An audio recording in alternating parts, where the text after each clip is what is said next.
안녕하세요, 찰리입니다. 오늘은 그 수익률에 대해서 좀 말씀을 드리려고 준비를 해봤습니다. 그 제가 아마존과 관련해서 뭐 셀러분들이 꼭 알아야 되는 것들 이것저것 말씀드리고 있는데, 아마 수익률 얘기는 제가 예전에도 했을 거예요. 근데 오늘은 그 제 프리미엄 리스트랑 무료 리스트 받으시는 분 중에서 물어보신 분도 계시고 해서 한번 다시 수익률 얘기를 해보려고 하거든요. 혹시 들으셨으면 그냥 뭐 넘어가셔도 되고, 하지만 그때랑 다른 얘기도 좀 있으니까 뭐 빨리 보기로 보셔도 되고요. 아무튼 시작을 해보도록 하겠습니다. 저도 이제 아마존에서 판매한 지 몇 년 되는데, 저보다 훨씬 더 오래 판매하신 분들도 많으시고, 그 다음에 더 많이 판매하시는 분들도 많으시고, 그건 당연한 거지만, 제가 처음에 아마존에서 판매할 때는 이렇게까지 아마존에서 파는 게 힘들지가 않았어요. 무슨 요즘은 뭐 정책도 엄청 많이 바뀌고 규칙도 엄청 많고, 뭐 AI를 사용해서 계정을 정지시키네, 뭐 또 뭐였더라.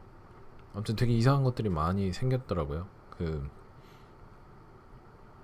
좀 너무 심하지 않나라는 생각이 들 정도로 어려워졌는데, 과거에는 그냥 공식 하나만 알면 됐었어요. 이 공식이 뭐냐면, 요즘은 뭐 이거 강의하시는 분들도 많으시니까 대부분 다 알고 계실 텐데, 처음에 일단 아마존에서 잘 판매되는 상품을 찾아요. 상품을.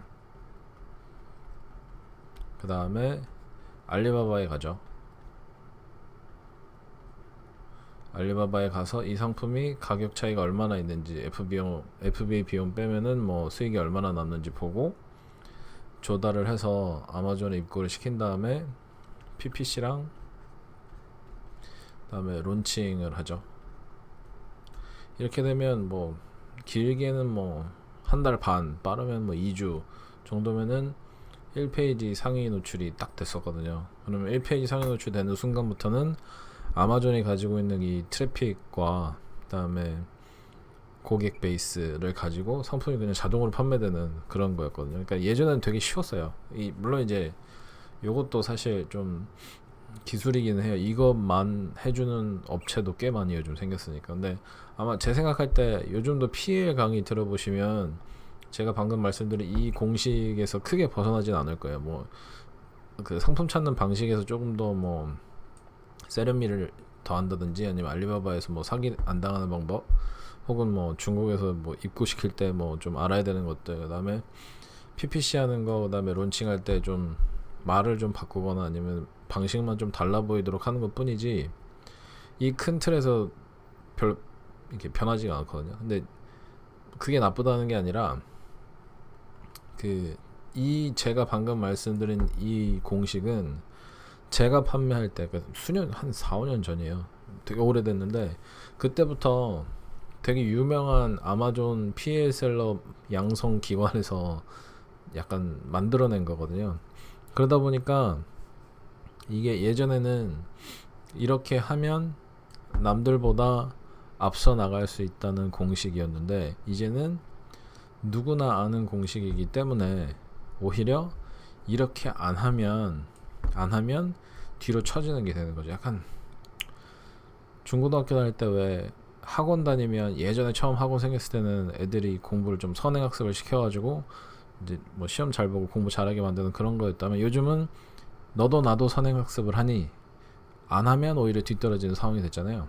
그거랑 똑같다고 보시면 돼요. 요즘은 학원 가서 애들이 다 이걸 배워오니까 오히려 모르고 있으면 나만 손해보는, 그래서 아마존에서 판매가 어려운 상황이 돼버렸어요. 그래서 판매하는 게 점점 어려워지고 있습니다.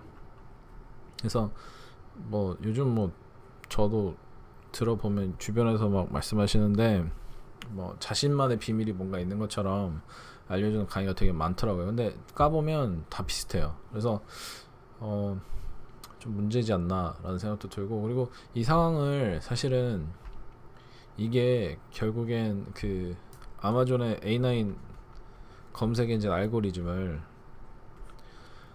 억지로 매니플레이션 하는 거잖아요. 매니플레이션 하는 거기 때문에 결국엔 누가 더 잘 매니플레이션 하냐에 따라서 성적이 달라져요. 근데 이 매니플레이션에서 가장 큰 부분을 차지하는 게 요거거든요. 그러니까 아마존이 이 매니플레이션이 횡행하고 있는데도 불구하고 막지 않는 이유가, 누구든지 매니플레이션 하려면 광고도 돌려야 되고 아마존에서 판매를 해야 돼요. 그게 공짜든 아니면 풀 프라이스를 받고 하든. 그러니까 얘네 입장에서는 이걸 막을 요인이 아무것도 없어요. 구글 같은 경우는 예전에 구글에서도 이런 매니플레이션이 횡행할 때는, 구글은 이런 식으로 매니플레이션이 많이 나오면 그 서치 엔진 랭킹 자체가 좀 이상해지니까, 왜곡이 생기니까 그런 걸 많이 잡았단 말이에요. 근데 아마존에서 그럴 요인이 하나도 없어요. 그래서 너네는 마음대로 해봐라. 대신에 어쨌든 이렇게 바로 가든 가로 가든 판매나 수수료는 다 자기네가 챙겨 먹으니까 이걸 바꾸려고 하는 게 전혀 안 보이거든요. 그러다 보니 이 아마존 이 알고리즘만 계속 약간 스파르타식으로 가르쳐가지고 그걸 이제 활용해라라고 가르치는 분들이 되게 많은데, 저도 물론 그랬고, 요즘은 이거를 아예 배제하고 자신만의 오디언스를 만들어서 아마존에서 판매가 된다 안 된다는 건 다 배제하고 나만의 오디언스를 별도로 만들어서 이 사람들이 원하는 상품이 뭔지 물어보고, 그 사람들이 구매할 수 있는 곳이, 가장 쉽게 구매할 수 있는 곳이 아마존이기 때문에 아마존에서 판매하는 방식으로 바뀌었거든요. 그러니까 이게 좀 달라요. 이런 식으로 이렇게 약간 우겨 넣듯이 하는 푸시 마케팅은 예전에도 그렇고 지금도 그렇고 굉장히 힘든데, 이런 풀 마케팅은 그러니까 사람들이 이미 원하는 걸 내가 알고 있고 그 사람들이 원하는 걸 주면서 니네들이 제일 사기 쉬운 아마존에 가서 구매하라라고 얘기할 때는 이건 굉장히 효과가 크거든요. 그래서 이런 식으로 오디언스 먼저 개발하고 그 다음에 상품을 들어가는 사람들은 키워드 뭐 PPC 이런 거 안 돌려요. 그냥 자기네 상품 올려놓고 하루 만에 1페이지 올라가는 경우도 굉장히 많고, 그래서 요즘 약간 좀 이쪽으로 바뀌고 있는 추세예요. 그러다 보니까 이 오디언스를 요즘 제일 만들기 쉬운 게 인스타그램이거든요. 그리고 인스타그램. 그러다 보니까 제가 계속 이 채널에도 그렇고 뭐 제 사이트에도 그렇고 아마존과 인스타그램을 괜히 같이 하는 게 아니에요. 이런 식의 무브먼트가 있기 때문에 그걸 미리 알고 인스타그램을 통해서 오디언스를 만드는 법을 계속 연구하느라 이렇게 하는 건데, 아무튼 그건 이제 나중 얘기고요. 결국에는 좀 어려워지고 있다. 근데 이런 것들을 하기 전에, 오디언스 만들고 이거는 복잡하니까 이런 것들을 하기 전에 현재 상황에서도 셀러분들이 뭐 포뮬라를 모르더라도 판매하려면 꼭 알고 관리하셔야 되는 수치가 있는데, 그게 바로 마진이랑 수익률이라는 겁니다.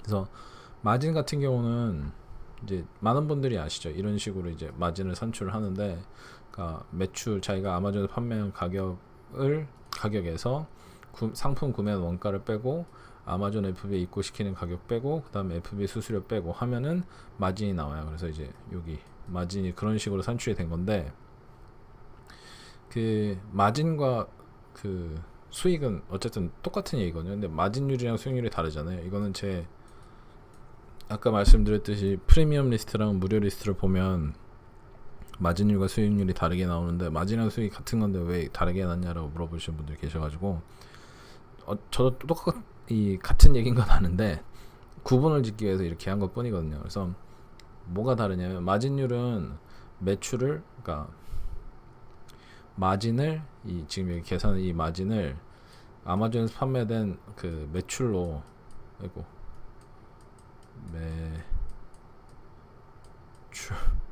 마우스로는 안 써지네요. 매출로 나눈 거거든요. 근데 수익은 마진이랑 똑같은데 그 마진을 원가로 나눈 거예요. 그래서 지금 여기 보시면 그 마진이라는 게 산출됐는데, 이거를 얘로 나누느냐에 따라서 마진율과 수익률이 다르게 나오거든요. 근데 제가 왜 이렇게 했냐면, 그 아마존이 보통 그 유통업이잖아요. 우리는 그냥 온라인에서 판매하니까 그런 생각 전혀 안 하고 온라인 비즈니스다라고 생각하면서 하고 있지만, 사실 엄밀히 얘기하면 아마존은 유통업이거든요. 그러다 보니까 이 운영 자금이라는 게 굉장히 중요해요. 이 운영 자금이 얼마가 여유가 있고 몇 회를 돌릴 수 있느냐에 따라서 수익률이 이렇게 천차만별로 달라지거든요. 그래서 이 투자금을 운영 자금을 원가로 이제 투자를 하는 거죠. 원가로 집어넣은 다음에 회수되는 이게 마진인데 회수되는 것이 투자 대비 얼마나 있느냐 이걸 보는 게 중요하거든요. 근데 아까 말씀드렸지만 마진율은 매출로 나누는 거기 때문에 들어간 원가 대비 얼마나 남는지를 알 수가 없어요. 그래서 이 수익률을 별도로 구해드리는 거거든요. 그 제가 보내드린 리스트에서는. 그리고 그 아마존에서는 이 상품 하나가 얼마 만에 팔리는지가 되게 중요한데 그걸 회전기일이라고 보통 불러요. 그래서 수익률이랑 회전기일만 알고 있으면 내가 지금 가지고 있는 돈이 향후 1년 후, 뭐 6개월 후에는 어느 정도로 불어질 거다, 커질 거다라는 걸 얼추 계산을 할 수가 있고, 그게 느려지냐 빨라지냐에 따라서 앞으로 추정을, 그러니까 보통 예산이라고 하죠. 예산을 좀 이렇게 다듬을 수도 있고 더 늘릴 수도 있고 미리 준비를 할 수 있다 이거죠. 이게 왜 문제가 되냐면 제가 만약에 마진율이 막 50%인 상품을 뭐 1억 원어치를 샀어요. 그러면 마진율이 50%니까 이제 제가 팔면 5천만 원 남는 거잖아요. 그럼 그걸로는 아무것도 못 한다 이거죠. 대신에 뭐 만약에 똑같은 50%인데 수익률이 50%다 그러면 제가 이게 다 팔면 1억 5천이 남는 거죠.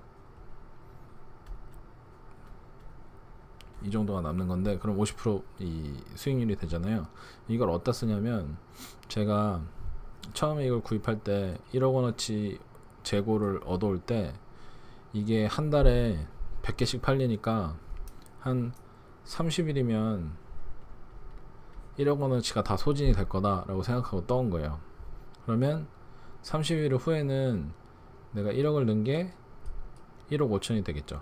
근데 어느 날 보니까 지금 시즌이 안 맞아서 45일 걸릴 것 같다 이거예요. 그러면 다음번 주문을 해야 되는데 1억 원어치를 못하고 지금 한 30% 정도 늦어졌으니까 한 4천만원? 4천만원 정도가 모자라는 게 되겠죠. 근데 실제로 나는 이 4천만원어치를 플러스해서 사야 되는데 모자라다 그럼 미리 내가 뭐 대출을 받든 아니면 따로 뭐 이렇게 그걸 뭐라 하죠, 텀을 받든 해가지고 그 내가 원래 원하는 수량의 재고를 구매해 놓고 입고를 시키고 이런 식으로 미리 계획을 짤 수가 있거든요. 근데 만약에 그런 게 없다라고 하면은 그냥 멍하니 있다가 내가 그 최적으로 판매할 수 있는 수량을 다 메꾸지 못하고 갖고 있는 돈이 지금 1억 1천만 원밖에 4천만 원 모자라니까 1억 1천만 원밖에 안 되니까 1억 1천만 원어치만 넣고 손해를 보는 거죠. 그런 식으로 이제 미리 예상을 할 수가 있는 거거든요. 또는 제가 30일 동안 판매할 거라고 생각을 하고 있었는데 너무 잘 돼서 갑자기 이제 그 4Q 시즌이 와가지고 15일 만에 다 판매가 됐어요. 그러면 빨리 넣어야 될 거 아니에요. 판매하는 속도가 2배가 빠르니까 나는 30일 걸릴 줄 알고 미리 공장에다가 30일 후에 이 정도 더 마련해 주세요 라고 얘기를 했었는데 그러면 15일이 비잖아요. 그러면 지금 빨리 판매되고 있는 이 시기에 재고를 집어넣지 않으면 전 그 15일 동안 손해를 보는 거잖아요. 아무것도 내 상품이 없으니까. 그렇게 되면 열흘 정도 보고 있다가 30일이 아니라 한 다음 주나 다다음 주쯤에는 꼭 받아야겠어 라고 연락을 해서 미리 받아가지고 돈을 좀 더 치르더라도 최대한 빨리 지금 이 판매 벨로시티를 그 내가 사용하는 게 훨씬 더 나을 수도 있고, 아무튼 이런 식으로 미래 예측을 하면서 재고를 늘리기도 하고 줄이기도 하고 늘려야 된다면 자금을 어디서 융통해 오고 이런 미리 준비를 할 수 있는 걸 위해서 수익률이 굉장히 중요한데 여기에 대해서 미리 생각하고 하시는 분들이 그렇게 많지가 않더라고요, 의외로. 그래서 좀 안타깝다는 생각이 들어서 준비를 해봤습니다. 아까도 말씀드렸지만 이 공식은 누구나 알기 때문에 이걸로 어디 뭐 크게 성공하는데 이제 더 이상 쓸 수가 없어요. 이거는 기본이고 거기에 대비해서 아까 말씀드린 것처럼 뭐 재고 운영이라든지 자금 운영이라든지 이런 거에서 조금 더 플러스 알파를 추가하지 않으시면 좀 요즘은 되게 많이 힘든 것 같더라고요. 그래서 이거는 제가 글 쓰면서 한번 해본 건데 이거 똑같이 1억 원이라고 하는 그 처음 운전자분을 가지고 이건 30일이라고 말씀드렸는데 여기서 계산한 건 60일마다 한 번씩 회전이 되는 거거든요. 그래서 1년이면 6번이 회전이 되겠죠. 2달마다 한 번씩 회전이 되는 거니까. 그래서 수익률 30%를 가지고 회전을 시키면 처음에 1억으로 시작했다고 하더라도 연말에 6회전을 풀로 시키면 그 내가 1억으로 시작한 운전자금이 4억 8,268만 원이 된다라는 걸 보여드리기 위해서 이렇게 계산을 한 건데, 그 세상에 이렇게 막 호락호락하진 않아요. 제가 30일 혹은 60일 회전기일이라고 생각하고 이렇게 돌린다고 하더라도 100% 항상 이렇게 60일이 되는 건 아니거든요. 그래서 이건 그냥 그 단순하게 수치상으로 할 때, 그러니까 이런 식으로 예산을 짜두고 연말에 다 하잖아요, 우리 회사에서. 뭐 내년에는 60일마다 한 번씩 회전하는 거를 이렇게 해서 뭐 얼마가 될 겁니다라고 이렇게 한 다음에 첫 2달 동안 60일이 될 수도 있고 안 될 수도 있지만, 뭐 너무 빠르면 그걸 좀 늘리거나 너무 그 느리면 또 그에 맞춰서 예산을 조정하거나 해서 미리 그 일어날 수 있는 문제를 미연에 방지하기 위해서 이런 걸 짜는 거지, 꼭 1억으로 시작하면 4억 8천만 원 버실 수 있어요 라고 얘기하기 위해서 제가 이걸 한 게 아니에요. 항상 이런 것 때문에 혼란이 생겨서 원래 안 올리려고 했는데, 아무튼 계산상으로는 그렇습니다. 그래서 마진율로 할 때는 이런 계산식이 통하지가 않아요. 결국에는 제가 얼마를 투자한 것 대비해서 얼마나 남느냐를 계산을 할 수 있어야지만 저런 계산이 가능한 거거든요. 마진은 매출 대비이기 때문에 이 매출이라고 하는 거는 사실 그 얼마가 될지 모르잖아요. 제가 원가는 최대한 싸게 떠오면 싸게 떠올수록 좋은 거고, 매출은 비싸면 비쌀수록 좋은 거니까. 근데 그 실제 투자 대비 수익률이라는 거는 내가 컨트롤할 수 있는 걸 가지고 예산을 짜는 거라서 훨씬 더 사실 마진율보다는 도움이 되는 거거든요. 아무튼 그래서 어쨌든 유통업을 이제 하기로 하셨으니까 그 업계에서 가장 중요시 생각하는 마진율이 아니라 수익률을 기준으로 앞으로 예산도 짜시고, 그다음에 뭐 향후 계획도 마련을 해보시고 하는 건 어떨까 싶어서 수익률에 대해서 오늘 한번 알아봤습니다. 감사합니다.